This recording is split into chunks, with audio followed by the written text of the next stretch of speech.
Good afternoon. I'm NASA Shaniqua, and we are live inside the White Flight Control Room at the Johnson Space Center here in Houston, Texas. We are bringing you live coverage today of the distant retrograde orbit departure burn. This is a quick burn expected to fire for 1 minute and 45 seconds, beginning at 3:53 and 50 seconds p.m. Central Time, 4:53 p.m. 45 seconds Eastern Time. The distant retrograde orbit is an elliptical orbit or oval shape around the moon. This orbit is unique to Artemis 1, testing out its various systems, and will not be used on future Artemis missions. Later, we'll have NASA's Dan Hewitt back at the moon board to explain a little bit more about the distant retrograde burn and how it affects leaving the distant retrograde orbit. And NASA's Robin Elgart is here later today to talk to us about the deep space radiation environment and what she is doing to help further our knowledge on space beyond lower Earth orbit. We'll catch up with them a little bit later, but for now, here are some shots inside the Artemis Mission Control Room.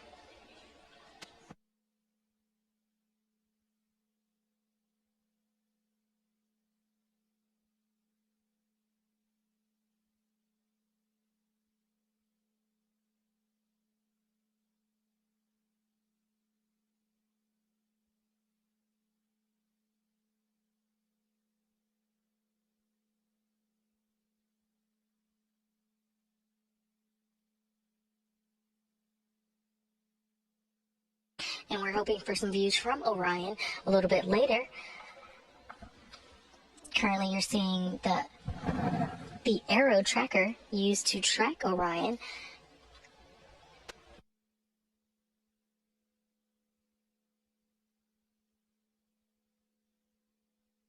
Seeing current velocity, distance from Earth, and distance from the moon.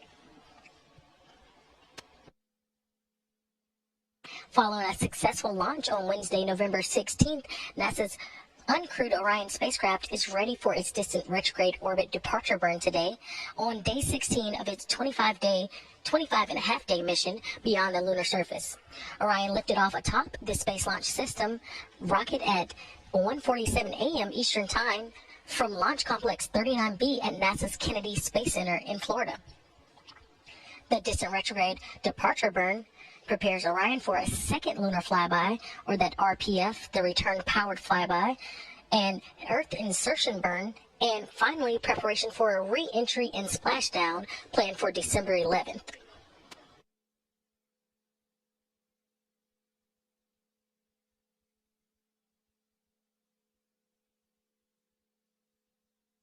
So as we recap some of the milestones thus far for Orion, on November 21st, Orion performed an outbound powered flyby burn, the first of two maneuvers required to enter DRO, or the distant retrograde orbit, the second being the insertion burn that happened later that week on November 25th.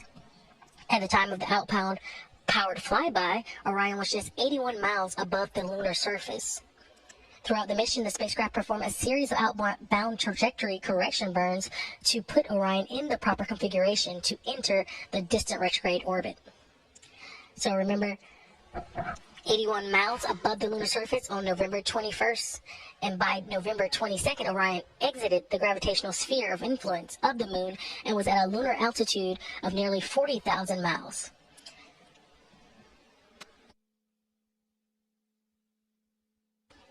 Orion surpassed the distance record for a mission with a spacecraft designed to carry humans to deep space and back to Earth at 7:42 a.m. Saturday, November 26. That record was set during the Apollo 13 mission at 248,655 miles from our home planet. On November 28th, flight day 13 for Orion, it reached its maximum distance from Earth during the Artemis 1 mission, and it was at 268,563 miles away from the home planet. And finally, on November 30th, just yesterday, teams pulled go for Orion to exit the distant retrograde orbit. Today we are live covering the distant retrograde orbit departure burn, or the DRD, which will bring Orion out of the distant retrograde orbit to prepare Orion for a splashdown back on Earth. Again, splashdown is planned for December 11th. and we are looking for the burn for the distant retrograde orbit departure burn to happen at 3:53 and 56 seconds p.m. Central Time.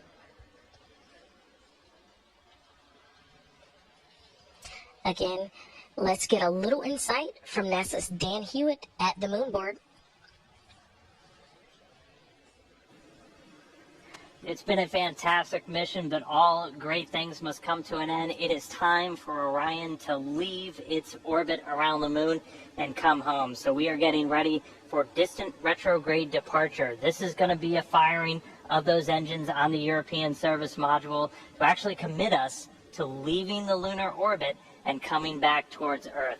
So we're again going to be using that large main engine to start to swing us back in close so we can do essentially a slingshot around the moon. We'll be dipping in again for another powered flyby, this one called the return powered flyby, which is really going to kind of fine-tune our path back towards the atmosphere. But the one really committing us to come home is going to be this one that's coming up, this distant retrograde orbit departure. So for Orion, it's going to be farewell to the moon until it starts making its way to us back here on planet Earth.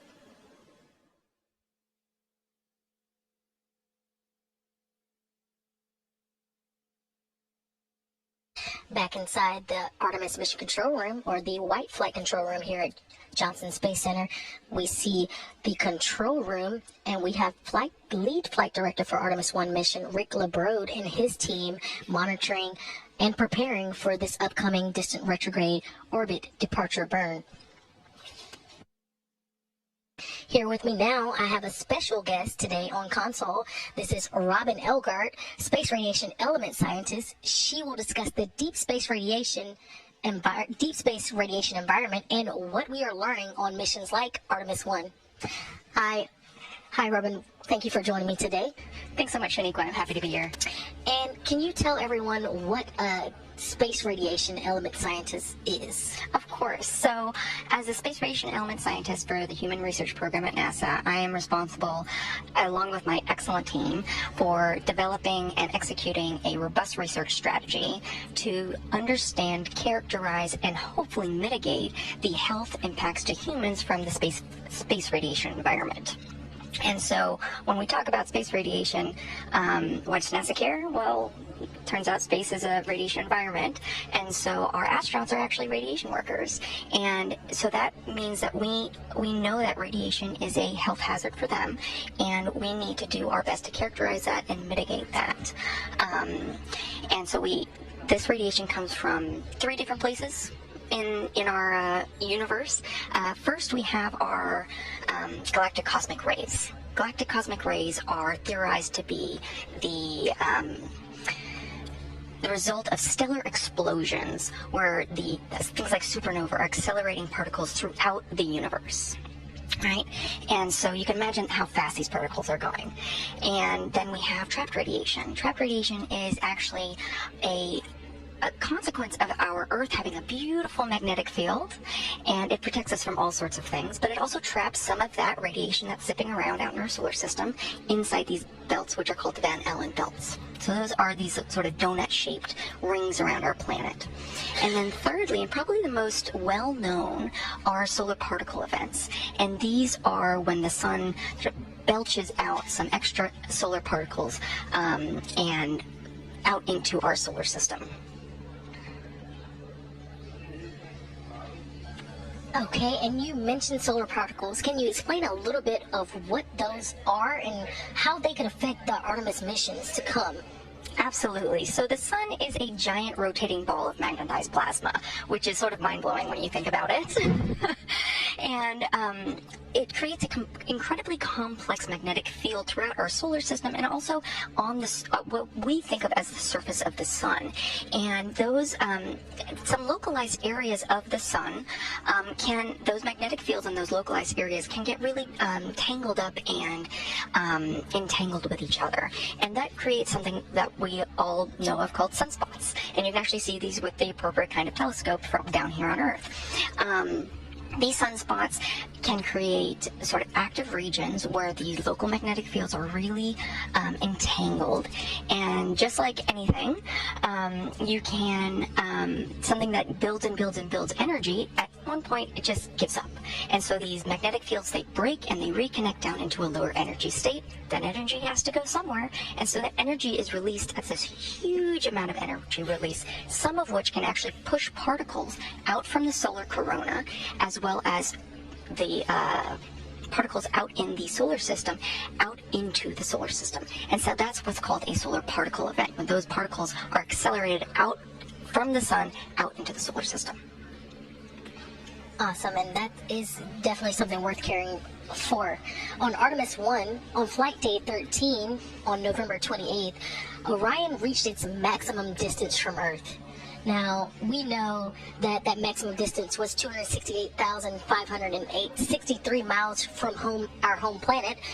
How will being further from Earth affect our crew on future Artemis missions? That's a great question. So because those Van Allen belts that surround Earth and protect us from things, beyond those, the crew will no longer have protection from galactic cosmic rays, those particles that are accelerated because of supernova, or those solar particle events. So if there's a solar particle event headed your direction and you're outside the Van Allen belts, you have no protection from our beautiful, snuggly Van Allen belts anymore, right? And so them being further away from Earth means that in mission, real-time monitoring of the solar environment is really important, because if you are going to be exposed to these solar events, we have to have some way to shield it, because even though we can't shield from galactic cosmic rays, we can shield from solar particle events relatively effectively, and it doesn't take much. So our operational team, the Space Radiation Analysis Group, or SRAG, they've actually developed an awesome protocol, which is to build a storm shelter. I think we have a great video that demonstrates what this looks like. My name is Jessica Voss, and this is Anne McLean, and we are here today helping the designers of the Orion capsule evaluate the ability to protect their crew from radiation. Radiation, as you know, is really harmful, and so the whole point is for us to get into a really cool little shelter and take all the equipment we have in this capsule and put it over us as best as possible. And we have to make sure it's stowed and that we are safe, and we have everything we need in terms of supplies down in this awesome little bay. So you can see there, they built this, basically is what amounts to a pillow fort, and putting all of that mass around them to keep those lower energy particles from solar particle events out of their little pillow fort there, and keep them sheltered from that storm. And you're saying pillow fort, but the pillow fort is stowage bags and different things that are already in Orion for the crew, and they're using that during a solar particle event to protect themselves. That's exactly right. And so they can hang out in that little area for the entirety of the event. Of course, they can come in and out of that shelter. They don't need to stand there the whole time, but we want them to spend as much time as they feasibly can inside that shelter. And it's just using stuff that we already have on board to sort of even out that mass distribution. Gotcha. And so as far as protection goes, again, for our astronauts on future missions, we know this is an uncrewed mission, but future missions will have astronauts aboard.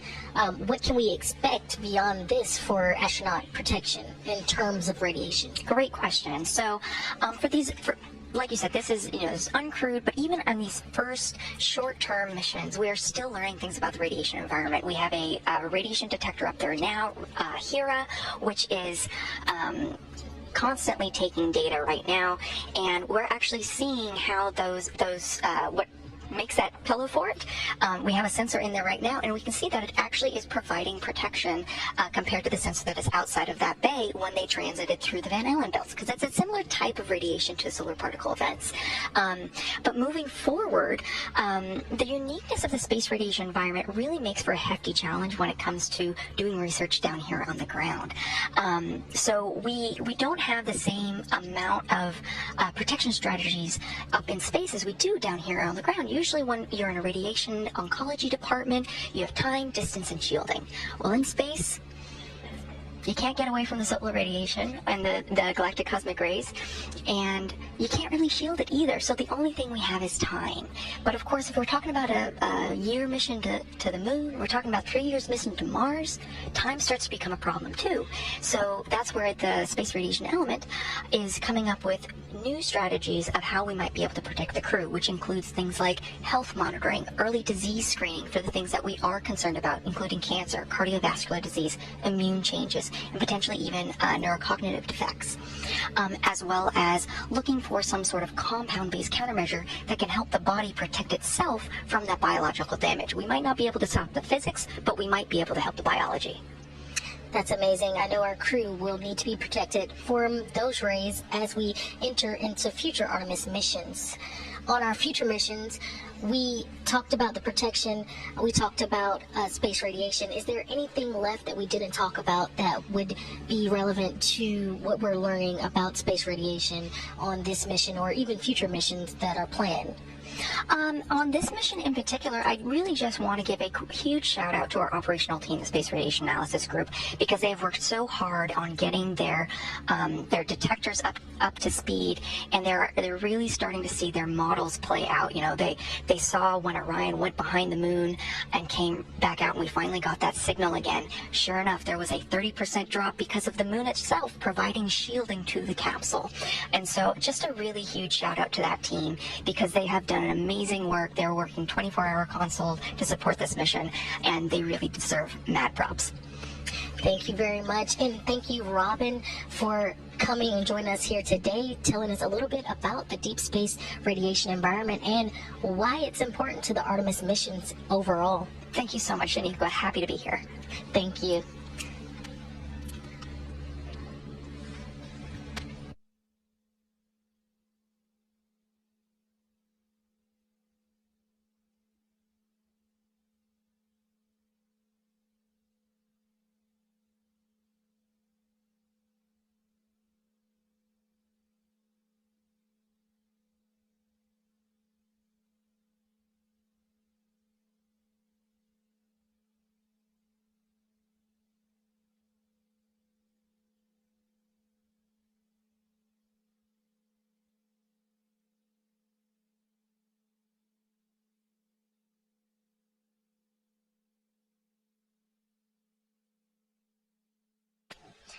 And if you just joined us, you're watching live coverage of the Artemis 1 mission. Today we're on day 16 of the 25-and-a-half-day mission. We are currently awaiting the DRD, or the distant retrograde departure burn.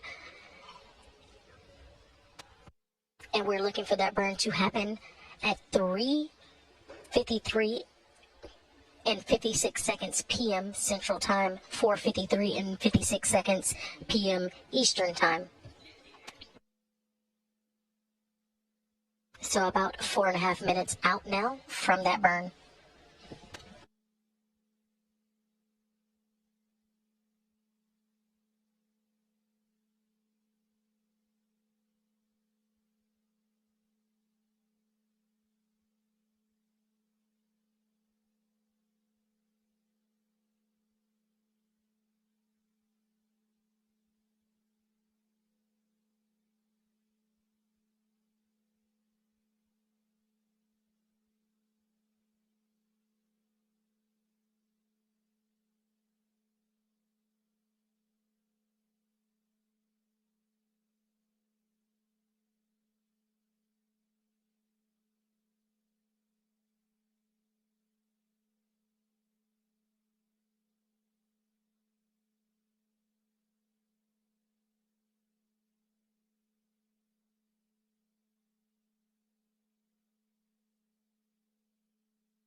If you're just joining us, we're live inside the White Flight Control Room at the Johnson Space Center. We are awaiting the departure burn. That's the distant retrograde orbit departure burn for Orion. You're currently seeing live views from Orion spacecraft as it prepares for just a minute and a half from now to do that burn.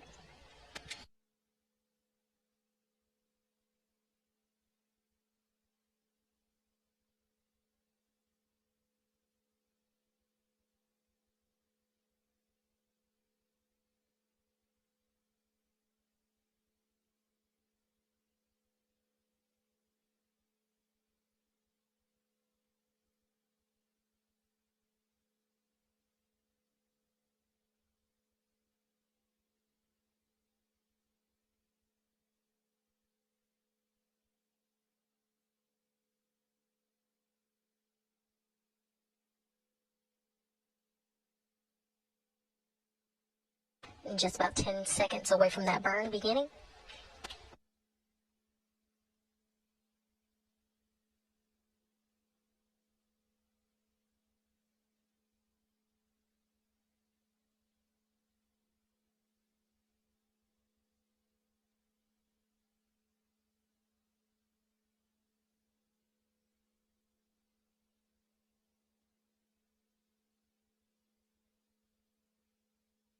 The burn has begun.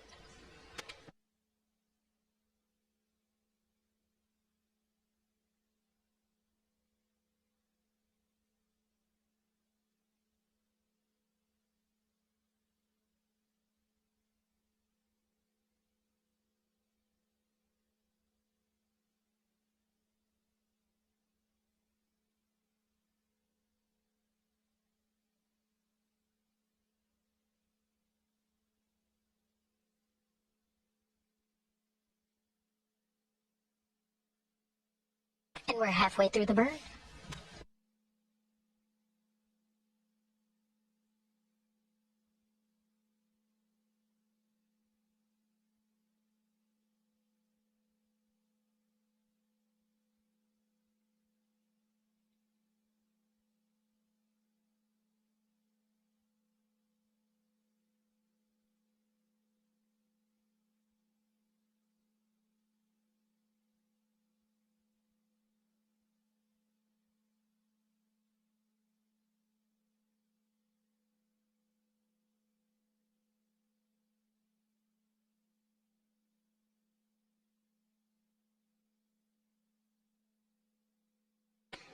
And we currently see a little Earth beside one of the Orion solar arrays coming into view and out of view as this burn continues.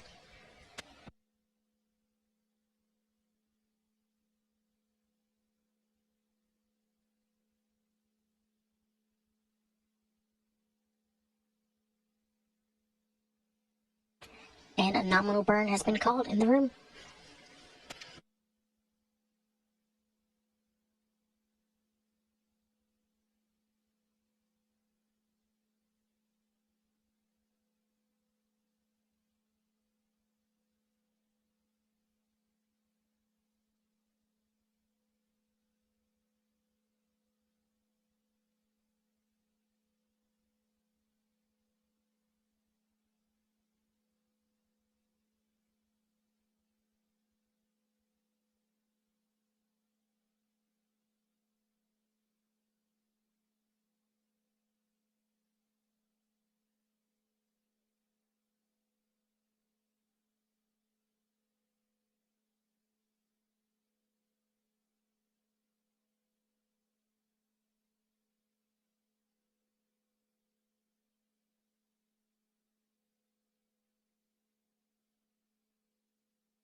And with a nominal distant retrograde orbit departure burn, Orion will leave its distant retrograde orbit, preparing Orion for a second lunar flyby, that return-powered flyby burn that we discussed earlier, an Earth insertion burn, and finally preparation for re-entry and splashdown planned for December 11th.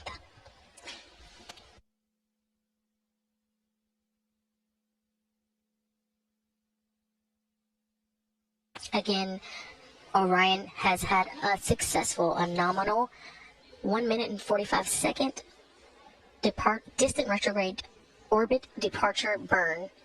And with that, we'll wrap coverage for today. But we'll be covering the RPF, or the return power flyby burn, live on air on Monday, December 5th. Again, that will be aired at 8:30 a.m. Central Time, 9:30 a.m. Eastern Time. And again, that is on December the 5th.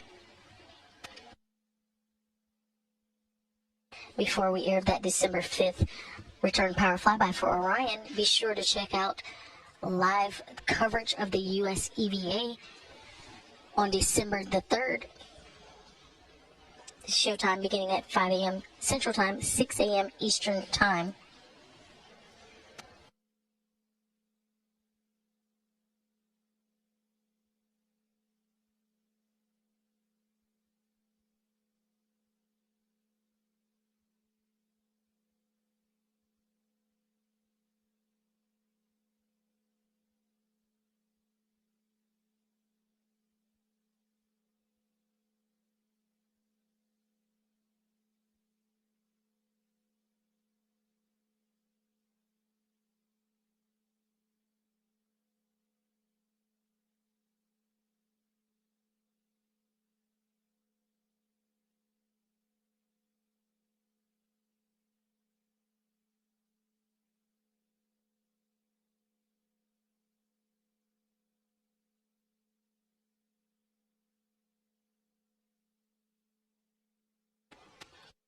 Our live views from Orion have gone. Briefly, we are currently looking at the Aero Tracker. You can track Artemis and you can track Orion on www.nasa.gov/track-Artemis. Again, this is the Aero Tracker, giving you the velocity, the distance from Earth, and the distance from the Moon for Orion in real time.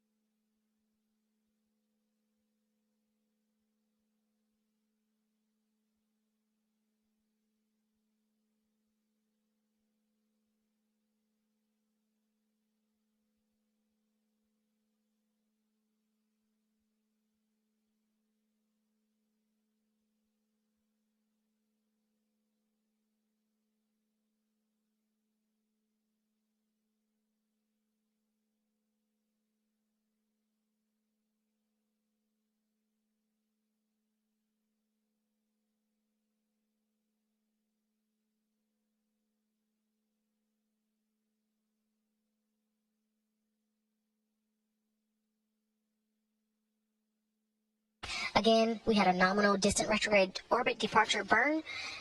Orion will leave its distant retrograde orbit, preparing Orion for a second lunar flyby, an Earth insertion burn, and finally preparation for re-entry and splashdown planned for December 11th. That'll end our coverage there. However, we'll be covering the RPF burn live on air on Monday, December 5th, beginning at 8 a.m. Central Time, 9 a.m. Eastern Time. And before that burn coverage, we also have live on air Saturday, December 3rd, the U.S. Spacewalk 82, and that will start at 5 a.m. Central Time, 6 a.m.